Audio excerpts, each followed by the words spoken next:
আদমকে কিয়ামত পর্যন্ত যা সৃষ্টি হবে সব আল্লাহ শিখিয়ে দিয়েছেন। ওই ক্যামেরা, ওই কম্পিউটার, ওই মোবাইল, ওই বিমান, ওই পারমাণবিক বম সব আদম আলাইহিসসালাতু ওয়াসসালাম জানতেন। আদম আলাইহিসসালাতু ওয়াসসালামের ব্রেনে ছিল বলেই সেটা ট্রান্সফার হতে হতে হতে হতে হতে হতে মানুষের ব্রেনে এখনো আছে। এই জন্য ওটা মানুষ বের করে নিয়ে আসতে পারতেছে। যদি বাপের ব্রেনে না থাকে জীবনে সম্ভব নয় ওটা নিয়ে আসা। বাপের ব্রেনে ছিল, ট্রান্সফার হতে হতে মানুষের ব্রেনেও আছে। সময় সাপেক্ষে যুগের প্রয়োজনে বের হতে থেকেছে। যুগের চাহিদায় ওই পর্দাটা উন্মুক্ত হয়ে গেছে, যুগের চাহিদায় ওই পর্দাটা উন্মুক্ত হয়ে গেছে, ওই জ্ঞানের দরজাটা খুলে গেছে। কিন্তু সবগুলো জ্ঞান আগেই বাপের ব্রেনে রাখা আছে। বাপের ব্রেন থেকে ট্রান্সফার হতে হতে সন্তানের ব্রেনেও আসতে থেকেছে। যুগের প্রয়োজনে যখন যে জ্ঞানের দরকার, যখন যে গায়েবের পর্দা উন্মোচন হওয়ার দরকার, সেটা উন্মোচন হতে থেকেছে। ও আল্লামা আদম আল আসমা কুল্লাহা, সব শিখিয়ে দিলেন আল্লাহ আদম আলাইহিস সালাম। তারপরে ফেরেশতাদের ডাক দিয়ে বললেন, ফেরেশতারা বলো, আম্বিউনি বিআসমাই হাউলাই, এগুলোর নাম বলো, এগুলো কি? তখন ফেরেশতারা বলতে পারেন, ক্বালু সুবহানাক লা ইলমা লানা ইল্লা মা আল্লামতানা, আল্লাহ আপনার পবিত্রতা, আপনি মহা পবিত্র, আমরা অতটুকুই জানি যতটুকু আপনি জানিয়েছেন, এর বাইরে আমাদের জানার কোনো ক্ষমতা নেই। ইন্নাকা আনতাল আলিমুল হাকিম, আপনি হলেন সর্বজ্ঞানী, আপনি হলেন সর্বজ্ঞানী এবং সর্বপ্রজ্ঞাময়। তখন আল্লাহ বললেন, ইয়া আদম আম্বিউহুম, এই যে আদম, এবার তুমি বলো তো এই জিনিসগুলোর নাম কি? ফালাম্মা আম্বাহুম বিআসমাইহিম, তখন আদম আলাইহিস সালাতু ওয়াস সালাম সবগুলোর নাম বলে দিলেন। এবার আল্লাহ ফেরেশতাদের বলেন, ওয়াইজ কুলনা লিল মালাইকাতি ইসজুদু লি আদম, তখন আমি আল্লাহ ফেরেশতাদের বললাম, ফেরেশতারা তোমরা এবার আদমকে সিজদা করো। তাহলে আমরা সবার আগে কাদেরকে দেখলাম এবার বলেন? জোরে বলেন না, যে কাদের দেখলাম? না আর এক মানুষকে দেখেছি? তাহলে আপনার বাপ মা আগে না ফেরেশতা আগে? ফেরেশতা আগে। আপনার সন্তান আগে না ফেরেশতা আগে? আপনার সন্তানের অস্তিত্বের চেয়ে বেশি সত্য আপনার সাথে ফেরেশতা আছে, আমাদের সাথে ফেরেশতা আছে। আপনার বাপ মায়ের অস্তিত্বের চেয়ে বেশি সত্য যে আমাদের সাথে ফেরেশতা আছে। কেন আমরা যখন প্রথম সৃষ্টি হয়েছি তখন থেকে ফেরেশতাদের সাথে আমরা কানেক্টেড, তখন থেকে আমরা ফেরেশতাদের দেখছি। গায়েবের উপর ঈমান না থাকার কারণে দুনিয়াতে এসে ভুলে গেছি। তাহলে আদম আলাইহিস সালাতু ওয়াস সালামের ঈমান কোন লেভেলের হবে যে ফেরেশতারা আছে? আদম আলাইহিস সালাতু ওয়াস সালামের ঈমান তার ছেলের অস্তিত্বের চেয়ে বেশি যে ফেরেশতারা আছে। আদম আলাইহিস সালাতু ওয়াস সালামের ঈমান তার স্ত্রী হাওয়ার অস্তিত্বের চেয়ে বেশি যে ফেরেশতারা আছে। সম্মানিত উপস্থিতি, তাহলে ফেরেশতাদের অস্তিত্ব আছে, নূর বিরাজ করতেছে, দেখি না কেন, দেখা যায় না কেন, কি সমস্যা? তো এইটার ক্ষেত্রে আপনাকে দুই একটা উদাহরণ দিই। আজ থেকে 100 বছর আগে আটমূলের যে মানুষটা মারা গেছে, সেই মানুষটাকে আজকে উঠান, যদি তাকে জীবিত করা যায় তাহলে সে জীবিত হলো। জীবিত হওয়ার পর সেই মানুষকে আপনি বলবেন যে আমি আব্দুল্লাহ আওয়াজ দিব, এখানে বাজবে ঢাকায়, সাথে সাথে আমি আওয়াজ দিব, এখানে আওয়াজ বাজবে কোথায়? ঢাকাতে। আমি আওয়াজ দিব, এখানে বাজবে আমেরিকাতে। আমি আওয়াজ দিব, এখানে বাজবে মক্কায়। সে কি বিশ্বাস করবে? কিন্তু এখন তো বাজতেছে, এই যে লাইভ চলতেছে, সারা পৃথিবীতে বাজতেছে, বলতেছি এখানে, বাজতেছে সারা পৃথিবীতে। তাহলে এই যে ইলেকট্রোম্যাগনেটিক ওয়েভ, তরঙ্গ, আলোর তরঙ্গ ওয়েভ, এইটার মধ্যে ডাটা ধারণ করার ক্ষমতা, তথ্য, মানুষের কথা এটার মধ্যে থাকতে পারে, মানুষের দৃশ্য এটার মধ্যে থাকতে পারে, এইটা আল্লাহ যেই দিন পৃথিবী সৃষ্টি করেছে ওই দিন থেকেই আছে। মানুষ জানেনি, গায়েব। তাহলে 100 বছর আগে আটমূল থেকে যে মানুষ চলে গেছে এটার কাছে গায়েব। যে তার আওয়াজ এই ওয়েভের মধ্যে থেকে যেতে পারে, তার দৃশ্য এই ওয়েভের মধ্যে দিয়ে প্রবাহিত হতে পারে। শুধু তাই নয়, মানুষের পক্ষে যদি আজকে সম্ভব হয় যে মানুষ আলোর গতি তথা যেই আলোর মাধ্যমে, যে ওয়েভের মাধ্যমে আমার কথা মোবাইল দিয়ে এখন ঢাকাতেও বাজতেছে, লালমনিরহাটেও বাজতেছে, আমেরিকা, লন্ডন, ইউরোপেও বাজতেছে, সৌদি, কুয়েত, কাতার, বাহরাইনেও বাজতেছে এখন সাথে সাথে। যেই ওয়েভের মধ্যে দিয়ে আমার দৃশ্য ছুটে চলে যাচ্ছে, যেই ওয়েভের মধ্যে দিয়ে আমার আওয়াজ ছুটে চলে যাচ্ছে, এর চাইতে যদি আমরা কোনো গতিশীল কিছু আবিষ্কার করতে পারি, যে এর চেয়ে দ্রুত আমি উড়ে চলে যাব, মানুষের পক্ষে সম্ভব নয়। কিন্তু কল্পনা করেন যে আমরা করে ফেলেছি এরকম একটা আবিষ্কার, যে আমার আওয়াজ যত দ্রুত ঢাকায় যাচ্ছে আমি এর চেয়ে আগে ঢাকায় পৌঁছে যাব। এবং আবিষ্কার করার পর এখান থেকে বিমানে যদি ঢাকায় আমার যেতে আধা ঘন্টা লাগে, তো রাস্তার গাড়িতে 4 ঘন্টা লাগবে। তো আমি আধা ঘন্টা আগে ঢাকায় পৌঁছে গেছি, রাস্তার গাড়ি পৌঁছার আগে আমি ঢাকা পৌঁছে গেছি বিমানে। তো আমার এই আওয়াজ আমেরিকা পৌঁছার আগে আমি পৌঁছে গেছি। এত দ্রুত গতির আমরা কিছু আবিষ্কার করতে পেরেছি। এই আবিষ্কার করতে পারার পর এবার যদি 15 আলোক বর্ষ অতীতে চলে যায় দ্রুত, যে 15 বছর আগে যে কথা বলেছিলাম ওই কথা এখন মহাবিশ্বে যেই জায়গায় আছে ওর আগে আমি গিয়ে পৌঁছে যাব, যেহেতু ওর চেয়ে দ্রুত আমি কিছু আবিষ্কার করতে পেরেছি। পৌঁছে গিয়ে এবার এই মোবাইলের মতো, এই ক্যামেরার মতো যদি ওখানে কিছু সেট করতে পারেন, তাহলে 15 বছর আগে আপনি কি বলেছিলেন ওই আপনার বলা কথা আপনি শুনতে পাবেন, বাঁচতেছে। 15 বছর আগে আপনি কি করেছিলেন, আপনার করা কাজ আপনি লাইভ দেখতে পাবেন, এই যে আমি এটা করতেছি। কেননা ওইটা এই আলোর তরঙ্গের মধ্যে সেভ আছে, হারায়নি।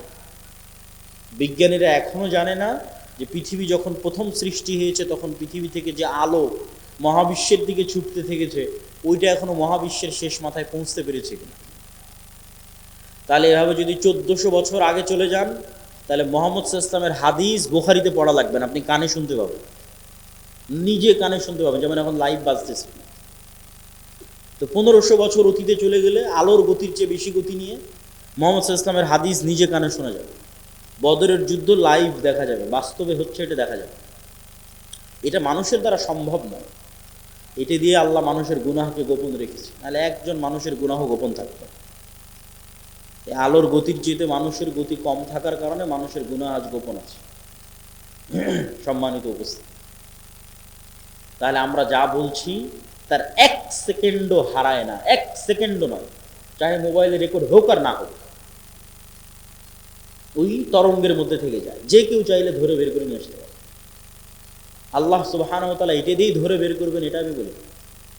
কিন্তু এত সহজ মানুষের হিসাব নেওয়া, এত সহজ মানুষকে পাকড়াও করা, এইভাবেই পৃথিবী সেট আপ করা আছে। এখানে মানুষের একটা সেকেন্ড গোপন নয়, একটা সেকেন্ডও নয়।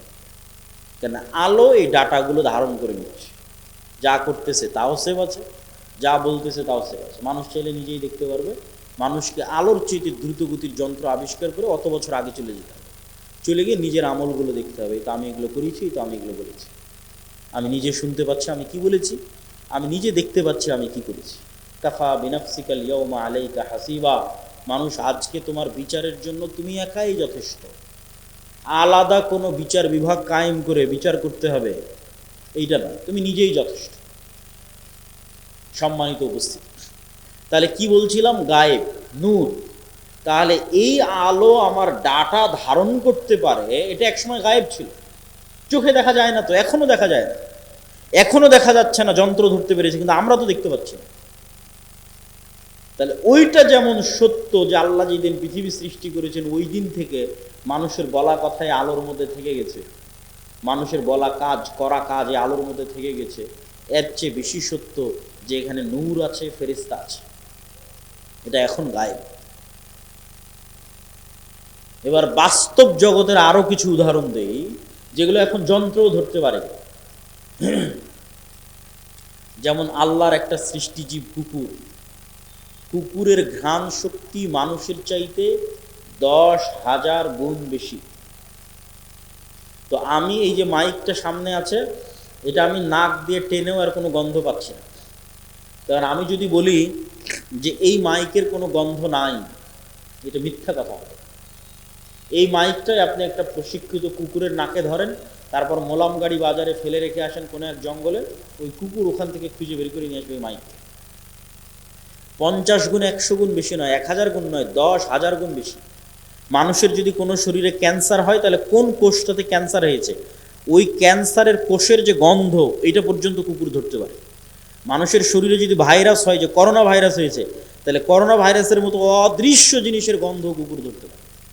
যে ভাইরাসকে দূরবীন দিয়ে দেখতে হয়, মাইক্রোস্কোপ লাগিয়ে দেখতে হয়, ওই ভাইরাসের গন্ধ পর্যন্ত কুকুর ধরতে পারে।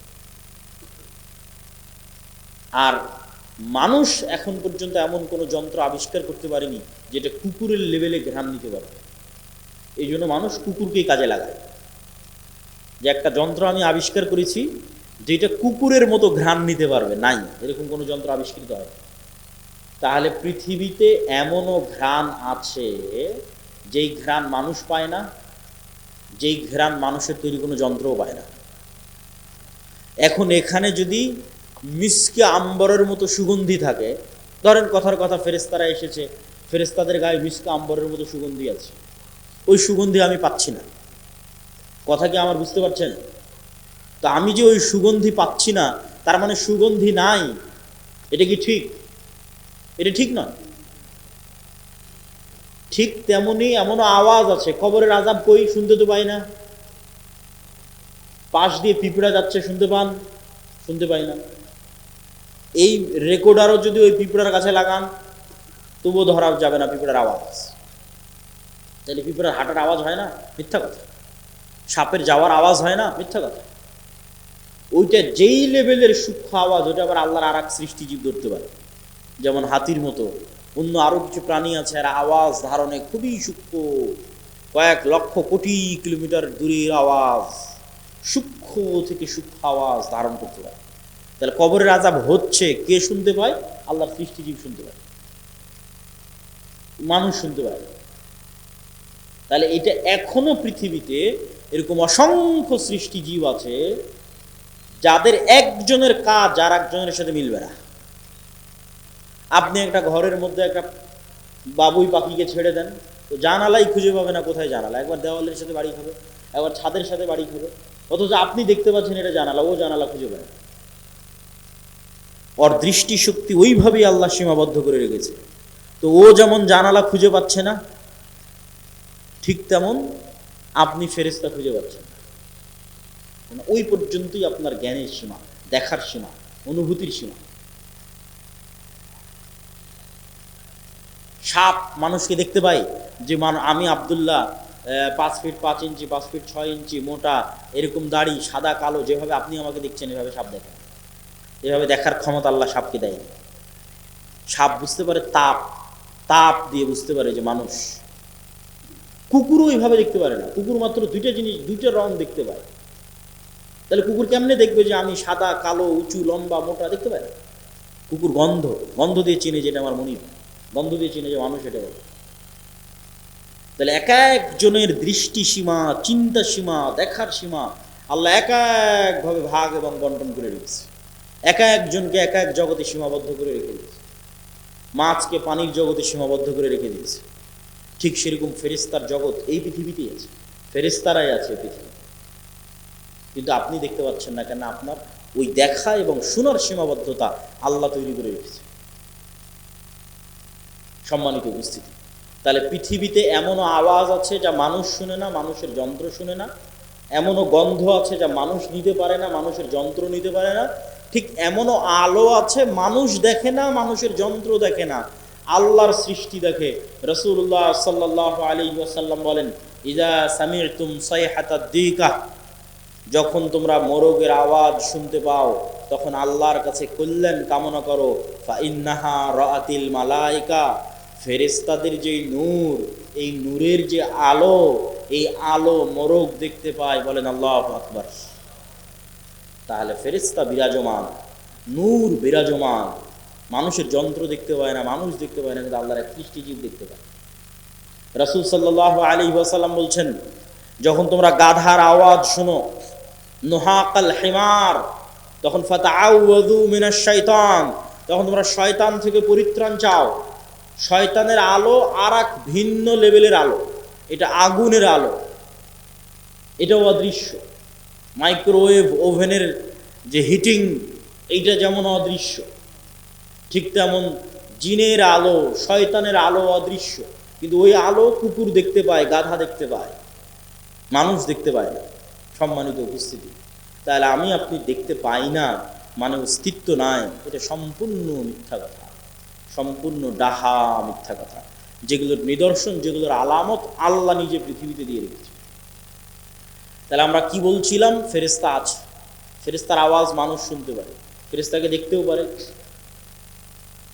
বনু ইসরাইলের 3 জন ব্যক্তি অন্ধ, কুষ্ঠ, টাক, আল্লাহ ফেরেশতা পাঠিয়েছে তাদের কাছে মানুষ হিসেবে পরীক্ষা নেওয়ার জন্য। রাসূল সাল্লাল্লাহু আলাইহি ওয়াসাল্লাম একদিন মসজিদে নববীতে বসে আছে, একজন অপরিচিত মানুষ আসলো, যে অপরিচিত মানুষের পোশাকে সফরের আলামত নাই, লা ইউরা আসারুস সফর, সফরের কোনো আলামত নাই, আর তাকে মদিনার কেউ চিনেও না। তো জিজ্ঞেস করছে, মাল ইসলাম, মাল ঈমান, মাল ইহসান, মাতাস সাআহ, ঈমান কি, ইসলাম কি, কিয়ামত কখন হবে? জিজ্ঞেস করে উত্তর নিয়ে বিদায় নিয়ে চলে যাচ্ছে। রাসূল সাল্লাল্লাহু আলাইহি ওয়াসাল্লাম বললেন, জানো কে এসেছিল? জিবরাইল এসেছিল দিন শিখানোর জন্য। তাহলে সাহাবীদের ফেরেশতাদের উপর ঈমান কোথায়? সাহাবীদের ঈমান ফেরেশতাদের উপর কোথায়? এই মর্মে এবার আরো কয়েকটা হাদিস আপনাদের সামনে তুলে ধরব। জাবের রাদিয়াল্লাহু তাআলা আনহু বলছেন, সাদ বিন মুআজ আনসারী সাহাবী, আউস খাজরাজ গোত্রের প্রধান, খন্দকের যুদ্ধে আহত অবস্থায় শহীদ হয়েছে, ইয়াং বয়সে, 35, 38, 40 বছর বয়সে। রাসূল সাল্লাল্লাহু আলাইহি ওয়াসাল্লামের আশেপাশে যেগুলো ছিল সব ইয়াং। রাসূলুল্লাহ সাল্লাল্লাহু আলাইহি ওয়াসাল্লাম বললেন, ইহতাজ্জালাহু আরশুর রহমান, আল্লাহর আরশ কেঁপে উঠেছে সাদ বিন মুআজের মৃত্যুতে। ওয়া ফুতিহাত লাহু আবওয়াবুস সামা, আসমানের সব দরজা আজকে সাদ বিন মুআজের মৃত্যুতে খুলে দেওয়া হয়েছে। ওয়া শাহিদাহু ৭০ আলফাম মিনাল মালায়েকা, ৭০,০০০ ফেরেশতা আমাদের সাথে আজকের জানাজায় অংশগ্রহণ করেছে সাদ বিন মুআজের জানাজায়। বলেন আল্লাহু আকবার।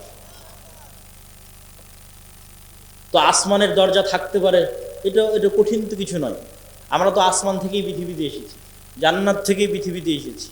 আদি পিতা আদম আলাইহিস সালাতু ওয়াস সালাম তো আসমানেই ছিলেন, জান্নাতেই ছিলেন, এটা অস্বাভাবিক কিছু না।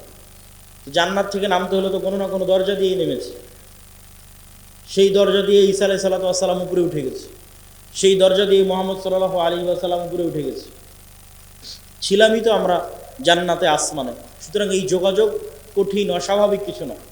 আর ফেরেশতা নেমে ৭০,০০০ ফেরেশতা নেমে অংশগ্রহণ করলে এটা অস্বাভাবিক। আল্লাহ কোরআনে আয়াতই শুরু করেছে সূরা বাকারাতে, যে মানুষ সৃষ্টি শুরুই হচ্ছে ফেরেশতাদের সাথে কথোপকথন। আদম আলাইহিস সালাতু ওয়াস সালাম চোখ খুলেই দেখতেছে ফেরেশতাদের, তাহলে এটা অস্বাভাবিক না।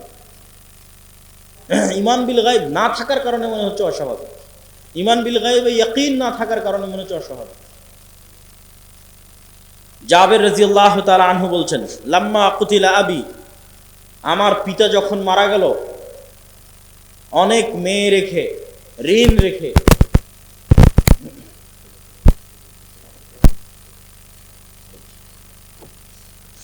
ঋণ রেখে,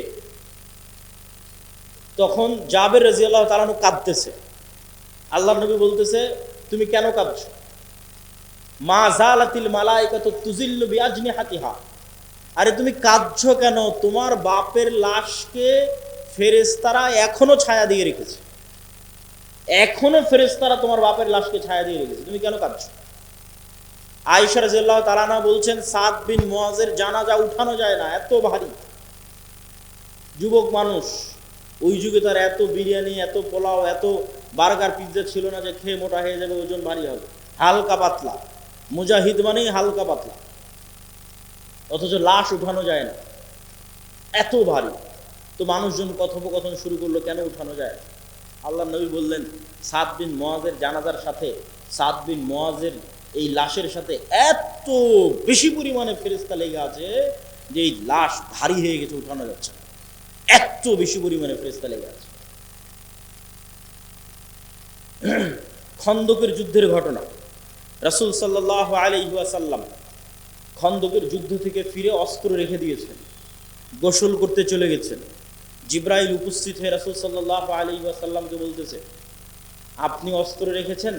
মা ওয়াজা'না সিলাহ, ফেরেশতারা এখনো অস্ত্র রাখেনি। ফেরেশতারা কেন অস্ত্র রাখেনি? বানু কুরাইজা, বানু কায়নুকা, বানু নজির, 3টে ইহুদি গোত্র গাদ্দারি করেছে, এদের শাস্তি দিতে হবে। আল্লাহর নবী সাহাবীদের বললেন, ফেরেশতারা অস্ত্র রাখেনি।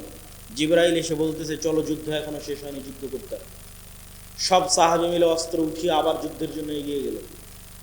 এই পর্যন্ত আয়েশা রাদিয়াল্লাহু তাআলা আনহার বর্ণনা। এবার আনাস রাদিয়াল্লাহু তাআলা বলছেন, কান্নি আনজুরু ইলাল গুবারি সাতিআন ফি যুকাক বানি গানাম।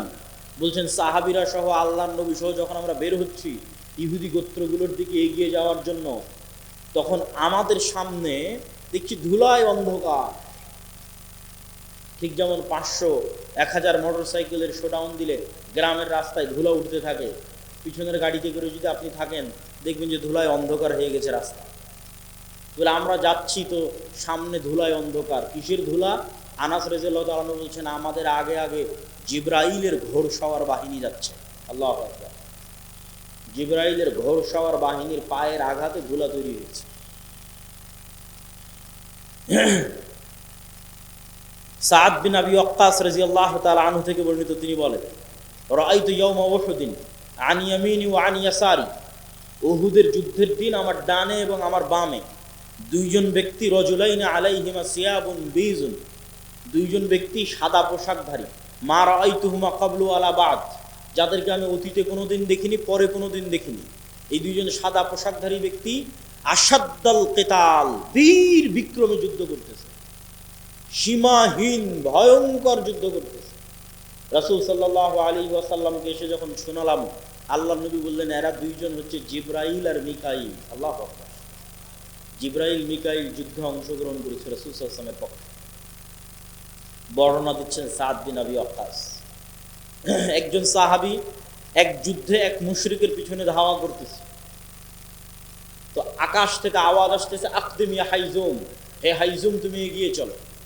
আওয়াজ আসা মাত্রই এই সাহাবী ওই মুশরিকের উপর আক্রমণ করার আগেই মুশরিক উল্টে পড়ে আছে এবং ক্ষত স্থান থেকে রক্ত বের হচ্ছে, আহত স্থান থেকে রক্ত বের হচ্ছে। সাহাবী রাসূল সাল্লাল্লাহু আলাইহি ওয়াসাল্লামকে এসে ঘটনা শোনালে আল্লাহর নবী বললেন, যালিকা মিন মাদাদিস সামাইস সালিসা, এটা ছিল তৃতীয় আসমান থেকে আসা ফেরেশতার আক্রমণ। উহুদের যুদ্ধের দিন হানজালা রাদিয়াল্লাহু তাআলা আনহু শহীদ হয়েছে। তার স্ত্রীর মারফতে জানা যাচ্ছে যে তিনি ফরজ গোসল অবস্থায় বাসর ঘর থেকে বের হয়ে গেছেন জিহাদের ডাক শুনে। সাহাবীরা আল্লাহর নবীকে বললেন হানজালাকে গোসল দিতে হবে। রাসূল সাল্লাল্লাহু আলাইহি ওয়াসাল্লাম বলেন, ইন্না সাহিবাকুম তুগাসসিলুহুল মালায়েকা, তোমরা আর হানজালাকে কি গোসল দিবা?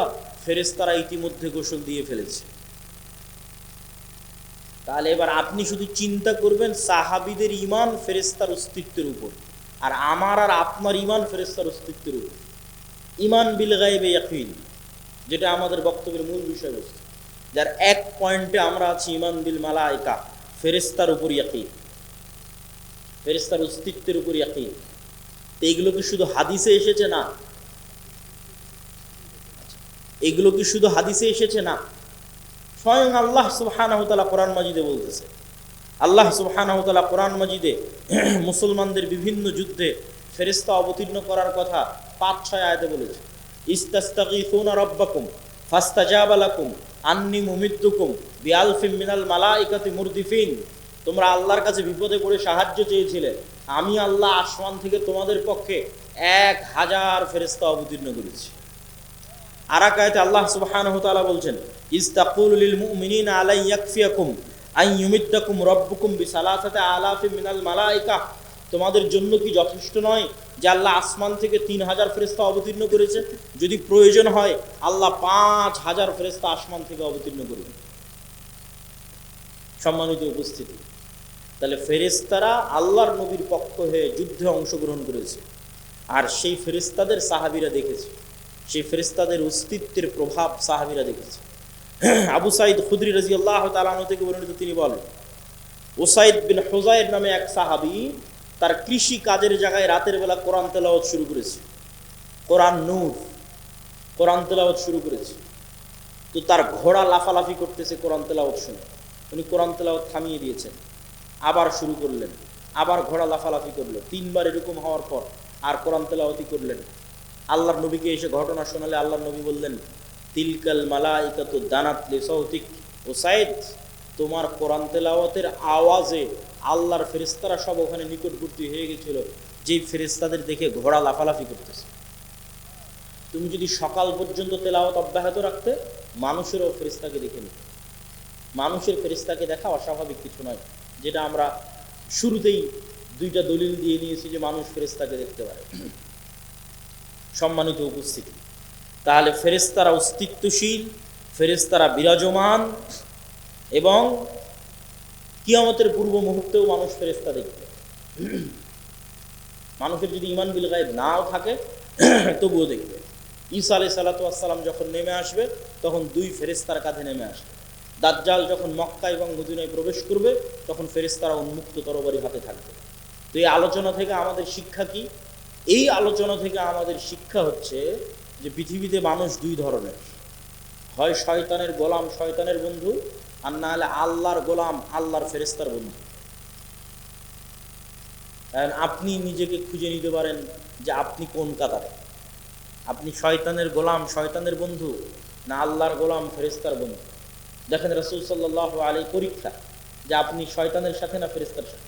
রাসূল সাল্লাল্লাহু আলাইহি ওয়াসাল্লাম বলছেন, আমাকে মিসওয়াক করতে বলছে, তো মিসওয়াক করতে করতে আমার দাঁতের মাড়ির গোস্ত পর্যন্ত ছিলে গেছে।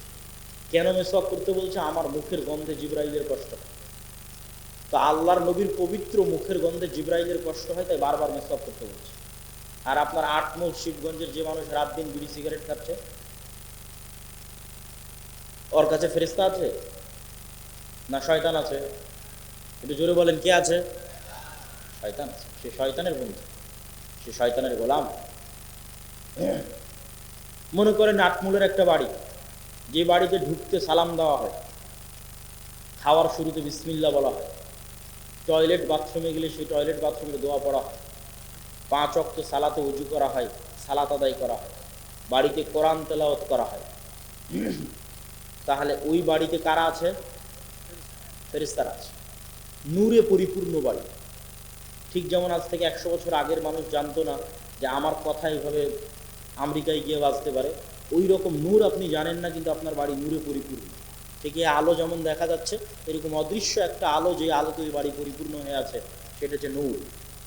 আর একটা বাড়ি যেখানে কেউ সালাম দিয়ে ঢোকে না, যেখানে কেউ আল্লাহর নাম নিয়ে খায় না, যেখানে কেউ পেশাব থেকে সচেতন সতর্ক থাকে না, পবিত্র হয় না, ফেরেশতারা প্রচণ্ড পবিত্র, মুতাহহারুন, এদের অপবিত্র হওয়ার কোনো সুযোগ নাই। এই জন্য এরা পবিত্র মানুষকে ভালোবাসে। আর শয়তান নিকৃষ্ট, এই জন্য অপবিত্র মানুষকে ভালোবাসে। তো পেশাব থেকে যত্ন নেয় না, ফরজ গোসল করে না, নামাজ পড়ে না, বাড়িতে মাসকে মাস, বছরকে বছর কোনোদিন কোরআন তেলাওয়াত হয়নি, ওই বাড়িতে নূর আছে? ওই বাড়িতে নূর নাই, ওই বাড়িতে ফেরেশতা নাই। বাড়িতে ছবি টাঙ্গানো আছে, বাড়িতে কুকুর থাকে, লা তাদখুলুল মালায়েকাতু ফী বাইতিন ফীহি সূরুন আও কালবুন, ওই বাড়িতে রহমতের ফেরেশতা প্রবেশ করে না যেই বাড়িতে ছবি আছে, যেই বাড়িতে মূর্তি আছে। তাহলে একটা বাড়ি যে বাড়িতে লাইট জ্বলছে না, কারেন্ট জ্বলতেছে না, অন্ধকার, ওই বাড়িটা কবরের মতো অন্ধকার। কেন? ওই বাড়িতে নূর নাই। একটা অদৃশ্য আলো যেটা জ্বলতো, সে অদৃশ্য আলো ওই বাড়িতে নাই। ওই বাড়ি কবরের মতো অন্ধকার, নূরবিহীন বাড়ি, ফেরেশতার অস্তিত্ববিহীন বাড়ি, শয়তানে পরিপূর্ণ বাড়ি, কালোয় অন্ধকারে অন্ধকারাচ্ছন্ন বাড়ি। আমি আপনাকে কোনো ফাজাইলে আমলও শোনাচ্ছি না, আমি আপনাকে কোনো হুকুম আহকাম ফতোয়াও শোনাচ্ছি না, আমি আপনাকে এই পৃথিবীর রিয়ালিটি বলতেছি যে পৃথিবীতে আসলে চলতেছে কি। আপনি যে পৃথিবীর খেলার মাঠে নেমেছেন, এই খেলার মাঠের বাস্তবতাটা কি, এটা আপনাকে ধরিয়ে দিচ্ছে।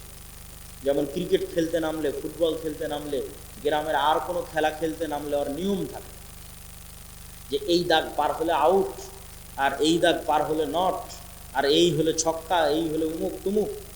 তো এই পৃথিবীতে খেলার নিয়মটা কি? সেটাই হচ্ছে গায়েবের কার্যকরণের সূত্র। দুনিয়ার কার্যকরণের সূত্রই সব কিছু নয়, গায়েবের কার্যকরণের সূত্র আসল। দুনিয়ার কার্যকরণের সূত্রে ইমিডিয়েট ফল হতে পারে, স্থায়ী নয়। গায়েবের কার্যকরণের সূত্রের সাথে যার সূত্র মিলে যাবে, ওর ফল স্থায়ী, ওর ফল দীর্ঘমেয়াদী। তো ওই গায়েবের কার্যকরণের সূত্র আপনাকে জানা থাকতে হবে, কি করলে কি হয়, গায়েবে কি করলে কি হয়, গায়েবের কার্যকরণের সূত্র অনুযায়ী কি করলে কি হয়, এটা হলো খেলার নিয়ম। আপনি দুনিয়ার কার্যকরণের সূত্র অনুযায়ী কিছু করে ইমিডিয়েট রেজাল্ট পেয়ে যেতে পারেন, যেটা যদি গায়েবের কার্যকরণের সূত্রের সাথে না মিলে, ওইটা দীর্ঘমেয়াদী দীর্ঘস্থায়ী হবে না। যেমন দুর্নীতি করে, ধোঁকা দিয়ে আপনি ইমিডিয়েট কিছু রেজাল্ট পেয়ে যেতে পারেন, কিন্তু এটা গায়েবের কার্যকরণের সূত্র যেটা নির্ধারণ করা আছে রিজিক বাড়ার, ওইটার সাথে মিলে না। তো গায়েবের কার্যকরণের সূত্রের সাথে যদি না মিলে রিজিক বাড়ার, তাহলে তাৎক্ষণিক দুর্নীতি করে ধোকা দিয়ে আপনি কোটি টাকার মালিক হয়ে যেতে পারেন, কিন্তু এই টাকা স্থায়ী হবে না, দীর্ঘমেয়াদী হবে না, কেন এটা গায়েবের সাথেই মিলে নেই। গায়েবের কার্যকরণের সূত্র আসল, ওটা জানতে হবে। ওটা ওহির মাধ্যমে জানা যায়, ওটা কোরআনে জানা যায়। কোরআনে বলা আছে কি করলে কি হয়, কি করলে কি পাওয়া যাবে। সম্মানিত উপস্থিত, ঈমান বিল গায়েবের এই বক্তব্য দেওয়ার কারণ কি? ঈমান বিল গায়েবের এই বক্তব্য দেওয়ার এক নম্বর কারণ হচ্ছে আজকের মুসলমানদের অধপতনের মূল কারণই হচ্ছে ঈমান বিল গায়েব নাই। আল্লাহর অস্তিত্ব, ফেরেশতার অস্তিত্বের উপর ঈমান নাই, পরকালের উপর ঈমান নাই। এই জন্যই তো মন্দির পাহারা দিয়ে শিরক করে ভোট নিয়ে ক্ষমতায় যেতে হবে। কেননা আল্লাহর অস্তিত্ব, আল্লাহর ক্ষমতা, গায়েবের মদদ, গায়েবী মদদের উপর ঈমান নাই। আর গায়েবী মদদ ছাড়া মুসলমানদের বিজয় অতীতে কোনোদিন হয়নি, ভবিষ্যতে কোনোদিন হবে না। অতীতে যদি একবারও হতো তাও না হয় বলতাম যে হ্যাঁ একবার হয়েছে। অতীতে প্রত্যেক বিজয় গায়েবী মদদে, প্রত্যেক বিজয়, প্রত্যেক নবী রাসূল, প্রত্যেক বিজয়ী নেতা যখন বিজয় অর্জন করেছে তখন সে দুর্বল, দুনিয়ার দৃষ্টিতে দুর্বল, কিন্তু বিজয় অর্জন হয়েছে। সুলতান সালাহুদ্দিন আইয়ুবী যখন হিত্তিনে বিজয় অর্জন করে তখন সালাহুদ্দিন আইয়ুবী ইউরোপীয় ক্রুসেডারদের তুলনায় দুর্বল। সুলতান মোহাম্মদ আল ফাতেহ যখন ইস্তাম্বুল বিজয় করে তখন সুলতান মোহাম্মদ আল ফাতেহ বাইজেন্টাইন সাম্রাজ্যদের তুলনায় দুর্বল। যখন সুলতান জহিরুদ্দিন আল বেরবাস হালাকুখা চেঙ্গিস খাঁকে পরাজিত করে তখন পুরো দুনিয়াতে হালাকুখা চেঙ্গিস খাঁকে পরাজিত করতে পারবে এরকম কোনো শক্তি, এরকম কোনো সাহস পৃথিবীতে ছিল না। তাহলে কত দুর্বল জহিরুদ্দিন আল বেরবাস। মোহাম্মদ সাল্লাল্লাহু আলাইহি ওয়াসাল্লাম যখন বদর, উহুদ, খন্দকে যুদ্ধ করে তখন মোহাম্মদ সাল্লাল্লাহু আলাইহি ওয়াসাল্লাম মক্কার কাফের মুশরিকদের তুলনায় অনেক অনেক দুর্বল। আমর ইবনুল আস, খালিদ ইবনুল ওয়ালিদ এরা যখন জেরুজালেম বিজয় করে, ওমর ইবনুল খাত্তাব এবং সাহাবীরা যখন মিশর, শাম, রোমান, পারস্য বিজয় করে তখন রোমান পারস্যদের তুলনায় তারা দুর্বল। ইউশা বিন নুন যখন জেরুজালেম বিজয় করে তখন ইউশা বিন নুন, জেরুজালেমের আমালেকা গোত্র কি ভয়ঙ্কর, কোরআনে আল্লাহ সুবহানাহু ওয়া তাআলা সেই ঘটনা তুলে ধরেছে। আল্লাহ যখন মুসা আলাইহিস সালামকে বললেন যে যাও তোমার কওম নিয়ে যুদ্ধ করো, তখন মুসা আলাইহিস সালামের কওম কি বলল? ইযহাব আনতা ওয়া রাব্বুকা ফাকাতিলা। কেন আমালেকা গোত্র বিশাল দেহী, ভয়ঙ্কর শক্তিশালী, কেউ সাহস করেনি এদের সাথে যুদ্ধ করে বিজয় অর্জন সম্ভব। মুসা তুমি আর তোমার আল্লাহ গিয়ে যুদ্ধ করো। কিন্তু দুইজন ব্যক্তি যাদের ঈমান বিল গায়বে ইয়াকিন ছিল তারা বলল যে আমরা যুদ্ধ করব, তাতে জয় হোক আর পরাজয় হোক। এদের ঈমান বিল গায়বে ইয়াকিন ছিল। এই দুইজনের একজন ইউশা বিন নুন। আল্লাহ 40 বছর শাস্তি দেওয়ার পর, উদ্ভ্রান্ত পাগলের মতো সিনাই মরুভূমিতে ঘুরে বেড়ানোর পর মুসা আলাইহিস সালাম যখন মারা গেলেন, ইউশা বিন নুন নবী হলেন।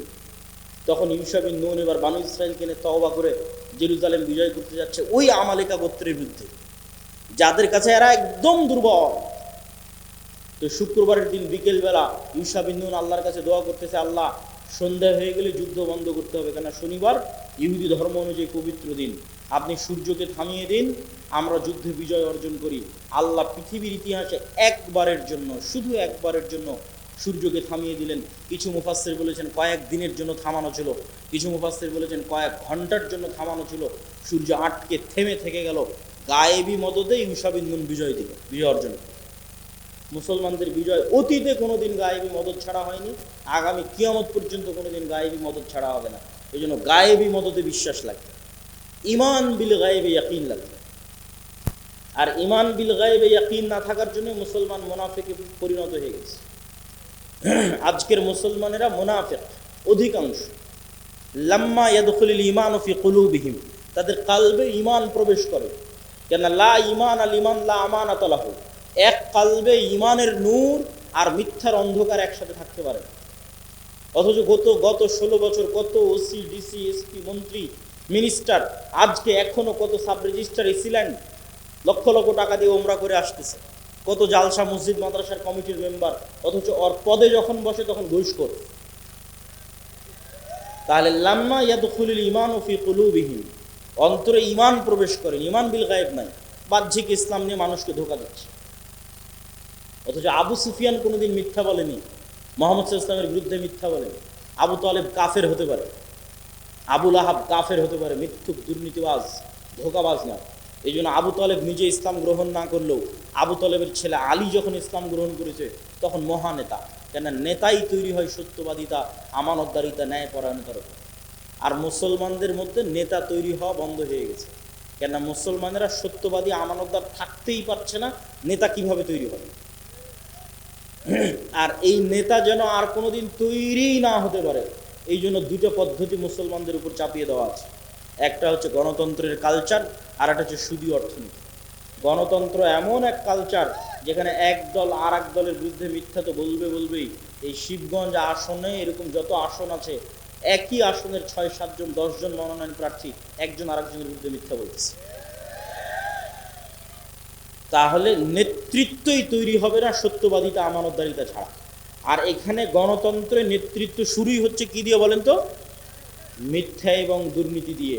তাহলে যেই নেতার নেতৃত্বই শুরু হচ্ছে মিথ্যা এবং দুর্নীতি দিয়ে, ওই নেতা যখন ক্ষমতায় যাবে ওকে টাকা ছিটালে আমেরিকার, ইউরোপের আর ভারতের কিনে নেওয়া ১ সেকেন্ডের ব্যাপার।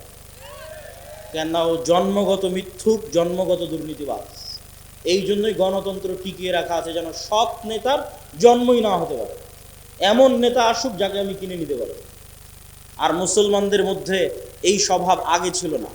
এই স্বভাব হচ্ছে ইউরোপীয় উপনিবেশ থেকে তৈরি হয়েছে, ১৫০-২০০ বছরের ব্রিটিশ শাসনের গোলামি করার কারণে তৈরি হয়েছে। এবং যেখানে ইউরোপীয় উপনিবেশ যত কঠিন, ওখানে মুসলমানদের মিথ্যা, দুর্নীতি, ধোঁকার প্রবণতা তত বেশি। যেখানে ইউরোপীয় উপনিবেশ যত কঠিন, ওখানে মুসলমানদের মিথ্যা, ধোঁকা, দুর্নীতির প্রবণতা তত বেশি। আপনি পরীক্ষা করে দেখতে পারেন। বিস্তারিত আজকে এই বক্তব্যে বলতেছি না, আমার অন্য বক্তব্যে বিস্তারিত বলা আছে। কিন্তু এইখান থেকে আপনাকে শিখতে হবে যে নেতৃত্বের বিকাশই হয়, তৈরি হয় সত্যবাদিতা, আমানতদারিতে, ন্যায়পরায়ণতার উপরে। ঈমান বিল গায়েব অন্তরে থাকলে, পরিপূর্ণরূপে ঢুকে গেলে ওইটা অটোমেটিক আসবে। এই জন্য আমাদের এমন একটা প্রজন্ম দরকার যে প্রজন্ম ঈমান বিল গায়েবে ইয়াকিন রাখে। আমাদের এমন একটা প্রজন্ম দরকার যে প্রজন্ম সত্যবাদিতা, আমানতদারিতা, ন্যায়পরায়ণতায় চুল পরিমাণ ছাড় দেয় না, বিক্রি হয় না। এরকম একটা প্রজন্ম দরকার যারা নিজ দিনের উপর কট্টর, যারা নিজ দিনের উপর কঠোর। আপনি ভারতের হিন্দু ধর্ম নিয়ে ট্রল করতে পারেন, মজাক করতে পারেন, ঠাট্টা করতে পারেন, কিন্তু তাদের ধর্ম যত ভ্রান্তই হোক, তারা তাদের দিনের উপর কঠোর থেকে একটা সেকুলার রাষ্ট্রকে হিন্দু রাষ্ট্র বানিয়ে দিয়েছে। আর আপনার নবীর দিন বিশুদ্ধ হওয়ার পরেও, ৪৭-এ দিনের নামে রাষ্ট্র তৈরি করার পরেও, ৭১ এবং ২৪-এ হাজার হাজার মুসলমান রক্ত দেওয়ার পরেও এখনও আপনি মুখ খুলে বলতে পারেন না যে না, আমার দিনই ঠিক, আমার দিনই রাষ্ট্রে বাস্তবায়ন করতে হবে, সেকুলারিজম নয়। এটা মুখ খুলে বলতে পারেন না। কেন মুখ খুলে বলতে পারেন না? এটাই গোলামি, এটাই হচ্ছে গোলামি। এই গোলামির জিঞ্জির যতক্ষণ না ভাঙবে, ইবনে খালদুন বলেছেন রাষ্ট্র তৈরি হয় আসাবিয়া দিয়ে। যেই দিন মুসলমানেরা বলবে যে আমার দিনই ঠিক, আমার দিনই রাষ্ট্রে প্রতিষ্ঠিত হতে হবে, আল্লাহর নবীর সুন্নাতে ব্যক্তিগত, পারিবারিক, সামাজিক জীবনে কোথাও ছাড় দেবে না, সেই দিন স্বাধীন। এটাই স্বাধীনতা, এটাই গোলামির জিঞ্জির থেকে মুক্তি। আর একটা কি বলেছিলাম? মিথ্যার কালচার তৈরি করা, সুদ। আজকে যত মা বোন উপস্থিত আছে তাদের মধ্যে যতজন কিস্তিতে টাকা নিয়েছে, যতজন কিস্তিতে লোন নিয়েছে, তাদের মধ্যে শতকরা কতজন সত্য বলে? যতজন কিস্তিতে টাকা নিয়েছে তাদের মধ্যে শতকরা কতজন সত্য বলতে পারে? এবার আমি না, চলেন আল্লাহর নবী কি বলছে যে কয়জন সত্য বলতে পারে। আল্লাহর নবী বলছেন, আল্লাহুম্মা আউযুকা মিনাল মা'সামি ওয়াল মাগরাম। আল্লাহ ঋণ থেকে বাঁচতে চাই, পাপ থেকে বাঁচতে চাই। আর এক হাদিসে রাসূল সাল্লাল্লাহু আলাইহি ওয়াসাল্লাম আর এক দোয়ায় বলছে যে আল্লাহুম্মা আউযুকা মিন যাল'ইদ দাইনি ওয়া গালাবাতির রিজাল। আল্লাহ ঋণের বোঝা থেকে বাঁচতে চাই। সাহাবীরা জিজ্ঞেস করলেন, এত কেন লোন থেকে বাঁচতে চান? আল্লাহ নবী বললেন, মানুষ যখন লোন নেওয়া শুরু করে তখন মিথ্যা বলা শুরু করে। যেই দিন থেকে লোন নেওয়া শুরু, ওই দিন থেকে মিথ্যা বলা শুরু। আর মিথ্যা বললে নেতা তৈরি হবে না, গোলাম তৈরি হবে।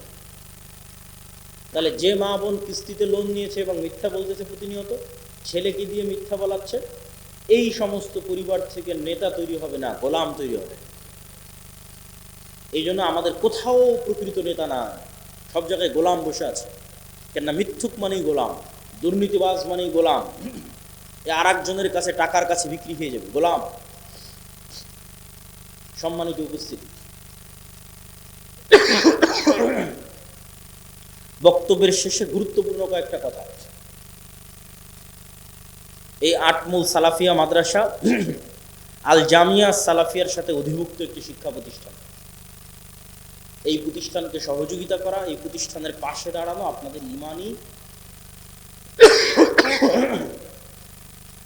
ইমানি নৈতিক গুরুত্বপূর্ণ দায়িত্ব। আমি জানি না যে এখন কেউ ভিতরে যাবে কিনা, যদি গিয়ে থাকে তাহলে আপনারা তাদেরকে সহযোগিতার হাত বাড়িয়ে দিবেন, অথবা না গিয়ে থাকলে আমি যাওয়ার জন্য আহ্বান জানাচ্ছি। তবে জামিয়া সালাফিয়ার সাথে আর দাওয়া ইলাল্লাহর সাথে আপনাদের স্থায়ী সম্পর্কের খুব প্রয়োজন। এই একদিনের সম্পর্ক, যে বছরে একদিন আসলাম, বক্তব্য দিলাম, চলে গেলাম, এই সম্পর্কের কোনো দাম নাই। কেননা এই 1 ঘন্টা বক্তব্য দিয়ে, 1.5 ঘন্টা বক্তব্য দিয়ে আমি আপনাকে না 2টা কোরআনের আয়াত শিখাতে পারলাম, না 2টা সূরা শিখাতে পারলাম। কিন্তু যদি দাওয়া ইলাল্লাহর মাধ্যমে আপনার অঞ্চলে 10টা মক্তব চলে, তো ওই মক্তবে আপনার গ্রামের বাচ্চারা 2টা দোয়া শিখবে, 2টা কোরআনের আয়াত শিখবে, সেটাই আমরা সাদাকায়ে জারিয়া হিসেবে পাবো। এটাই সম্পদ। এখন পর্যন্ত প্রায় 7 শতাধিক মক্তব আর দাওয়া ইলাল্লাহর মাধ্যমে ট্রেনিং প্রাপ্ত শিক্ষক দিয়ে চলতেছে, যাদের ট্রেনিংয়ে কোনো টাকা পয়সা, যাতায়াত খরচ, থাকা খাওয়া সব দাওয়া ইলাল্লাহ জামিয়া সালাফিয়া। তাহলে এই স্থায়ী সম্পর্ক আপনাদের দরকার। আর একটা স্থায়ী সম্পর্ক হচ্ছে মাসিক আল ইতিসাম। প্রতি মাসে আমি নিজে মাসিক আল ইতিসামে 3টা লেখা লিখি, সম্পাদকীয় লিখি, একটা মিন্নাতুল বাড়ি লিখি, একটা স্বাভাবিক প্রবন্ধ লিখি। তো প্রতি মাসে আপনার কাছে মাসিক আল ইতিসাম যাওয়া মানে প্রতি মাসে আমার কথা আপনার কাছে যাচ্ছে। এই জন্য আজকে যত মানুষ উপস্থিত হয়েছেন সবার প্রতি আহ্বান থাকবে যে কিছু যদি না নিতে পারেন, আপনার এক বেলার সকালের চায়ের নাস্তার চেয়েও দাম কম মাসিক আল ইতিসামে। তো মাসিক আল ইতিসাম নেওয়ার আপনাদের প্রতি আহ্বান থাকছে। আর সর্বশেষে যে বই পুস্তকগুলো আমরা প্রকাশ করি, যেমন আজকে যে বই থেকে দার্স দিচ্ছিলাম, এটা আমারই লেখা বই, আল্লাহর পথে যাত্রা। এটা অনেক অল্প কপি আছে, যাওয়ার সময় খোঁজ করতে পারেন। গেটে গাড়িতে থাকতে পারে, অথবা টেবিলে অথবা স্টেজে থাকতে পারে। হ্যাঁ, কই আপনার ছেলেপেলেদের পাঠান। জি জি জি, ছাত্ররা যারা তোমরা ঢুকবা তারা ঢুকে যাও, এবং আপনারা তাদের প্রতি সহযোগিতার হাত বাড়িয়ে দেবেন। তো জামিয়া সালাফিয়া এবং দাওয়া ইলাল্লাহর সাথে আপনাদের স্থায়ী সম্পর্কের জন্য মাসিক আল ইতিসাম আমাদের প্রকাশিত বই। যেমন আজকে আরেকটা নতুন বই থাকতে পারে ফতোয়ার উপর, প্রায় 1000 ফতোয়া, ওযু, হায়েজ, নেফাস, তায়াম্মুম, সালাত, এগুলোর উপর প্রায় 1000 প্রশ্ন, যেগুলো শাইখ আব্দুর রাজ্জাক বিন ইউসুফের তত্ত্বাবধানে এবং সম্পাদনায় একত্রিত করা হয়েছে। এই ফতোয়ার বইটাও থাকতে পারে। আব্দুর রহিমেরও একটা নতুন বই আছে, রাসূল সাল্লাল্লাহু আলাইহি ওয়াসাল্লাম দেখতে কেমন ছিল, শাইখ আব্দুর রাজ্জাক বিন ইউসুফের উপদেশ, যেটাতে তার সব বক্তব্য আছে। এই দিন পড়ার দিন, জ্ঞানের দিন। যত পড়বেন তত নূর তৈরি হবে, তত জ্ঞান অর্জন হবে, তত আপনার সত্যের পথে চলা সহজ হবে। সম্মানিত উপস্থিতি, এবং সর্বশেষ সুদের বিরুদ্ধে যুদ্ধ, কর্জে হাসানা। আমরা মুসলিম বাইতুল মাল নামে কর্জে হাসানা চালু করেছি, যেখানে ইতিমধ্যে প্রায় 30 জনের কাছাকাছি আমরা কর্জে হাসানা দিয়েছি পরীক্ষামূলক। আর কর্জে হাসানা প্রজেক্টে আমরা কোনো দান সংগ্রহ করি না। মানুষ তাদের বিভিন্ন ব্যাংক ব্যালেন্সে, বিকাশে, নগদে যে টাকা ফেলে রেখেছে, আমরা চাই যে সেটাই তারা মুসলিম বাইতুল মালে জমা রাখুক, যখন দরকার ফেরত নিয়ে নেবে। ওইটারই অল্প অংশ আমরা ধীরে ধীরে ধীরে ধীরে মানুষদের মধ্যে কর্জে হাসানা হিসেবে দিতে থাকবো, আবার মানুষদের কাছ থেকে আদায় করতে থাকবো। এই প্রজেক্ট যদি একবার সাকসেসফুল হয়ে যায়, 90-95%-এরও যদি বেশি রিটার্ন থাকে, তাহলে এটা বাংলাদেশের ইতিহাসে এক যুগান্তকারী, এক ব্যতিক্রম পদক্ষেপ হতে পারে। সুদের বিরুদ্ধে যুদ্ধ করতেই হবে। আল্লাহ সুবহানাহু ওয়া তাআলা আমাদেরকে ঈমান বিল গায়বে ইয়াকিন রাখার, সত্যবাদিতা, আমানতদারিতা, ন্যায়পরায়ণতার উপর অটল থাকার মাধ্যমে আমাদের মধ্যে নেতৃত্বের বিকাশ তৈরি করে দিয়ে, আমলে সলেহের মাধ্যমে আল্লাহর সাহায্য দুনিয়াতে টেনে নিয়ে এসে, আমলে সলেহ আসমানি সাহায্য আসমান থেকে দুনিয়াতে টেনে নিয়ে আসতে পারে। আসমান থেকে দুনিয়াতে সাহায্য টেনে নিয়ে আসার সবচেয়ে বড় মাধ্যম একটা হচ্ছে সালাত, তারপরে তার চেয়ে সবচেয়ে বড় মাধ্যম রাতের সালাত, এই রকমই কাছাকাছি বড় মাধ্যম জিকির, সকাল সন্ধ্যার জিকির। সকাল সন্ধ্যার জিকির বিল গুদুবি ওয়াল আসাল বুকরাতা ওয়া আসিলা, এগুলো আমলে সলেহ যা দিয়ে আসমান থেকে গায়েবী মদত টেনে নিয়ে আসা যায়। আল্লাহ সুবহানাহু ওয়া তাআলা আমাদের এগুলোর মাধ্যমে মুসলমানদের চূড়ান্ত বিজয় অর্জনের তৌফিক দান করুক। আল্লাহুম্মা আমিন। আমাদের শয়তানের বন্ধুত্ব থেকে বেঁচে থাকার, ফেরেশতার বন্ধুত্ব অর্জন করার তৌফিক দান করুক। আল্লাহুম্মা আমিন। ওয়া আখির দাওয়ানা আনিল হামদুলিল্লাহি রাব্বিল আলামিন। আসসালামু আলাইকুম ওয়া রাহমাতুল্লাহি ওয়া বারাকাতুহু।